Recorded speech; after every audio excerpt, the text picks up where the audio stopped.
In countries that want to combat the spread of HIV/AIDS, if you don't provide health care to a large segment of your population because of their sexual orientation or gender identity, you're never going to get rid of AIDS. Each of our speakers to This year, a meeting called Love Beyond Borders was held in the Church Center for the United Nations on February 17th.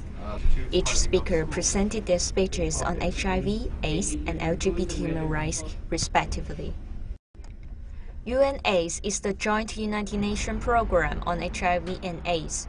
Part of the role is connecting data worldwide, making strategies for the next move to prevent HIV. HIV treatment services are scaled off. According to the UNAIDS report, and the annual number of people dying from AIDS-related causes worldwide is steadily decreasing. The resulting improvement in HIV prevention service and treatment has resulted in people living with HIV 17% longer during the same time period. Facing the increased longevity of people living with HIV, New York City facilities has not kept pace with patient needs. It's decreasing actually in places like New York. Eric has worked for HIV prevention for more than 26 years. As a staff member in UNAIDS, Eric also had a speech in Love Beyond Borders. So that means there's an ever-increasing number of people living with HIV, but there are decreasing numbers of funds to provide services, and there's decreasing amounts of money for education and prevention efforts. There are decreasing opportunities for anonymous testing and for voluntary testing and counseling. The African Service Committee is one of the facilities offering HIV-related healthcare service. They also offer plenty of information about living in New York City.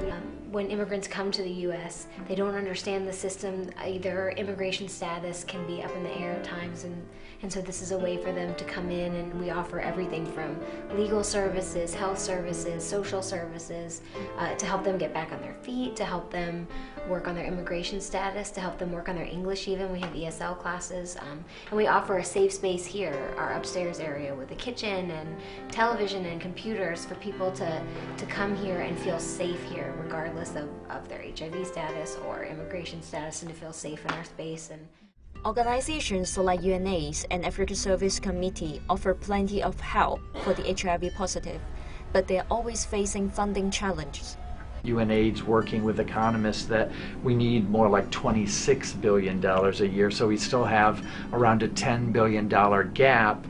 Besides the financial challenge, there is another significant barrier to prevent HIV. Just getting our name out there to the community and getting rid of the stigma that exists in accessing our services. So stigma around accessing a free health clinic. There is stigma within the community on using those services. That's probably the biggest barrier that there is to accessing everything that we do here. Stigma does not only happen in the African immigrant community, it continues to happen in worldwide. It's really high everywhere, and it's that HIV stigma that continues to fuel the epidemic. It's unfair to treat those that are testing positive any differently. Since AIDS was first reported 30 years ago, global government and organizations do achieve an incredible success on preventing HIV. However, the most horrible thing about HIV is not the therapy or financial issue, it's the stigma.